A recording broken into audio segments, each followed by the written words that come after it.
Hi, I'm Daniel Bateman, and I collect Tintin books and memorabilia. Some of the earliest pieces I have in my collection are rare editions of The Adventures of Tintin, The Cigar of the Pharaohs, which I think the book that I've got's about 40, 50 years old.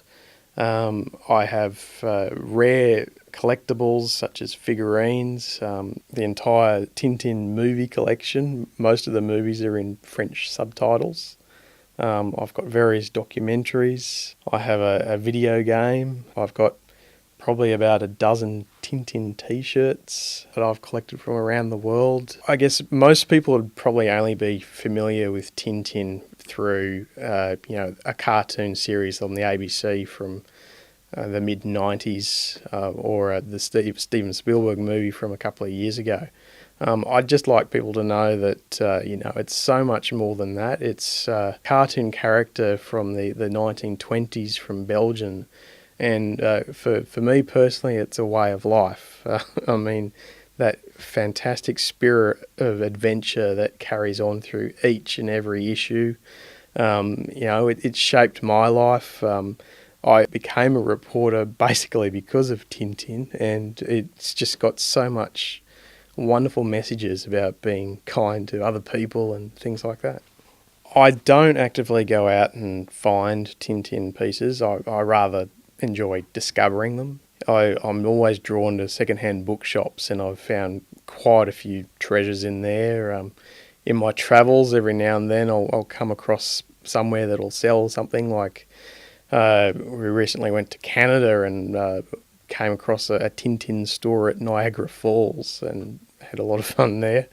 Most of my friends and my family, they are always on the lookout for things like that for me, and it's quite an easy time whenever it's birthday or Christmas. Most of the things end up in bookshelves around the house or the shirts I wear all the time. My favourite piece would probably be a t-shirt with Tintin in Townsville. This was a t-shirt that I discovered in a surf shop in Townsville about 12 years ago, and it was quite a bizarre find, and I had absolutely no idea how it came into being. The artwork on the t-shirt is spot on to the original Hergé Tintin's creator, exactly how he would have designed it. It depicts Tintin sitting over the bow of a ship staring at Castle Hill.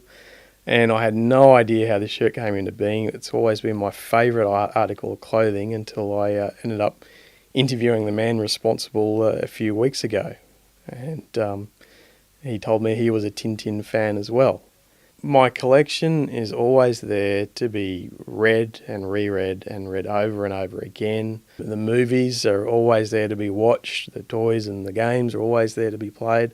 I don't have any kids, but if I ever have kids in the future, then I'd love for them to embrace everything that I love about Tintin as much as I do.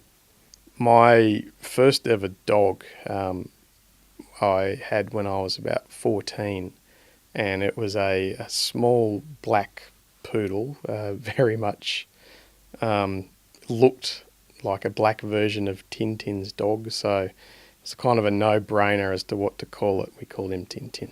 And when he passed away, we had a second dog. It was, of course, called Snowy.